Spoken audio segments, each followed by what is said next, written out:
कि गवर्नमेंट ने भी एक निकाली थी एडवाइजरी जिसमें उनने रेगुलेशन की बात करी थी जब रविशंकर प्रसाद जी थे और अपने प्रकाश जावड़ेकर साहब थे।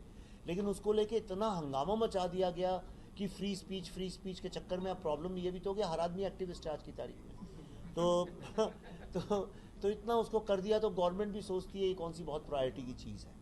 जो चीज़ आज प्रायोरिटी की नहीं लग रही, मैं आपको बता रहा हूँ आगे चल के इतनी ज़्यादा प्रायोरिटी की लगने वाली है, आप यकीन नहीं कर सकते। अब 30 साल से जो एक पर्दा किसी चीज़ पर डाला गया, पर्दा डाला गया मतलब उसको इग्नोर ही कर दिया गया।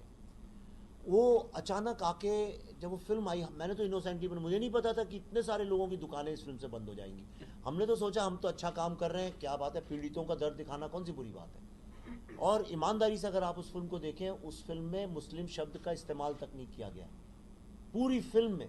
मैंने और पल्लवी ने डिसाइड किया था कि कहीं मुस्लिम और पाकिस्तान, क्योंकि हम किसी का दर्द दिखाना चाहते थे, किसी और का वो नहीं करना चाहते थे। एक ही जगह मुस्लिम वर्ड का इस्तेमाल हुआ है क्लाइमेक्स में, जब हीरो कहता है कि सिर्फ हिंदू ही नहीं, इसमें मुस्लिम, दलित, गुजर, सिख, जो भी टेररिज्म के खिलाफ बोलता है उस पर गोली चलाई। मुझे लगा था कि हम अच्छा काम कर रहे हैं, टेररिज्म के खिलाफ आवाज़ उठा रहे हैं। क्योंकि जब जब यूएसए में, अमेरिका में, हॉलीवुड में फिल्में टेररिज्म के अगेंस्ट बनती हैं तो उन डायरेक्टर्स की बड़ी तारीफ होती है। हमारे यहाँ कुछ ऐसी उल्टी चीज़ हो गई कि जितनी फिल्में कश्मीर पे बनी या बाकी भी बनती हैं, वो टेररिस्ट लोगों को जस्टिफाई करती हैं। उन सब में दिखाया गया नहीं, टेररिस्ट तो बेचारे ठीक ठाक होते हैं। जब पुलवामा का हुआ था तब भी लोगों ने लिखा था कि टीचर के बेटे को मार दिया, इस तरह की बात करते हैं। अभी मैं बस एक यही सोच के चल रहा था कि अगर नाउ और नेवर, अगर अभी नहीं हुआ तो आगे कोई हिम्मत नहीं करेगा इस बारे में बात करने में, क्योंकि इतना बड़ा सत्य का पर्दाफाश करना जोखिम से भरा हुआ है। पर और सबसे बड़ी ईश्वर की ये थी कि ऐसे में आपकी पत्नी और आपके परिवार, देखिए कितना भी हम बोले हम ये हैं वो हैं, अल्टीमेटली हर आदमी घर तो जाते ही है। आपकी अगर पत्नी और आपके बच्चे आपके साथ नहीं तो आप कुछ नहीं कर सकते। पर ऐसे में पल्लवी जी ने मुझसे बोला कि अब ये कदम उठा लिया है तो अब वापस मुड़ के नहीं देखना, अब जो है करना ही है इसको। और उसने मुझे बहुत हिम्मत दी। मेरे दोनों बच्चों को मैं जानबूझ के, वो यंग हैं, 19-20 साल के ही, पर उनको भी हमने इस फिल्म में इन्वॉल्व किया, उनने भी अपनी आंखों से देखा। और मैंने उन सबसे पूछा, ये फिल्म बनाने के पहले पल्लवी ने सबको बैठा के पूछा कि देखो ऐसा ऐसा है, इसमें कुछ भी हो सकता है, इसमें गोली भी चल सकती है, हो सकता है तुम्हारे डैडी शायद रहें भी नहीं कल को, तो शुड वी डू इट। पर हमारे 4 लोग का परिवार है, उसमें सब लोगों ने बोला नहीं, वी शुड डू इट। तो इसलिए बस फिर निकल। साल बाद भी आप मुझसे मिलेंगे ना तो लोग कश्मीर फाइल्स की बात, उसमें कितने सारे तो मुस्लिम लोगों के इंटरव्यूज़ हैं, उन्होंने भी वही बातें बोली। हाँ, वो ये कहते हैं कि नहीं नहीं नहीं ऐसा नहीं है, हमने नहीं भगाया पंडितों को, हमने ये नहीं किया। लेकिन वो भी गिरजा देवी और बीके गंजू और ऐसे 5-10 किस्से तो वो भी बताते हैं सब।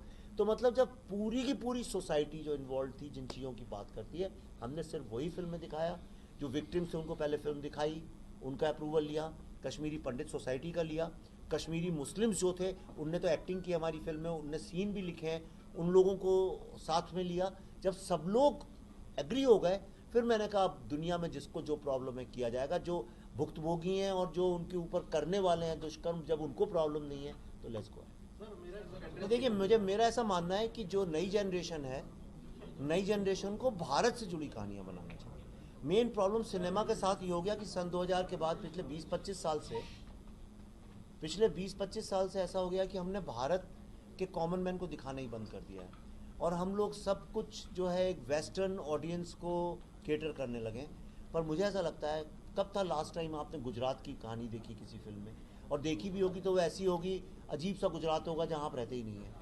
तो मुझे ऐसा लगता है भारत की जुड़ी कहानियाँ बताना बहुत आवश्यक है। मैं दो ही काम कर रहा हूँ, एक जो भारत की गलत हिस्ट्री हमको बनाई गई उसको करेक्ट करना चाहता हूँ अपने फिल्मों के, और दूसरा भारत के जो अचीवमेंट्स हैं, भारत की जो ग्रेटनेस है, वो लोगों तक लाना चाहता हूँ। अगर मेरा सोशल मीडिया पढ़े तो मैं दो ही काम करता हूँ, मैं भारत की ग्रेटनेस की बात करता हूँ तो भी गाली खाता हूँ, और भारत के अगर हिस्ट्री को ठीक करता हूँ तो भी गाली खाता हूँ। अब जैसे हमारी अगली फिल्म जो अभी आ रही है अक्टूबर में, द वैक्सीन वॉर, आप मुझे बताइए, आज पूरे वर्ल्ड में आप कहीं चले जाइए, किसी भी doctor, scientist, greatest of the scientist से बात करिए, वो कहता है कोविड में जो भारत ने वैक्सीन बनाई है, इससे बड़ा साइंटिफिक अचीवमेंट पिछले कई वर्षों से नहीं हुआ। इसलिए कि देखिए, वैक्सीन बनाई जाती थी जिसमें कई सारी कंट्रीज इन्वॉल्व होती थी और अरबों रुपए खर्च होते थे उसमें। भारत ने बिना किसी से एक पैसा लिए we made the fastest indigenous vaccine, can you believe it? और ये भारत बायोटेक और सीरम नहीं, ये Indian council of medical research और नेशनल इंस्टीट्यूट ऑफ वायरोलॉजी की जो महिला साइंटिस्ट हैं, 80% तो औरतों ने बनाई है, वो महिलाओं ने।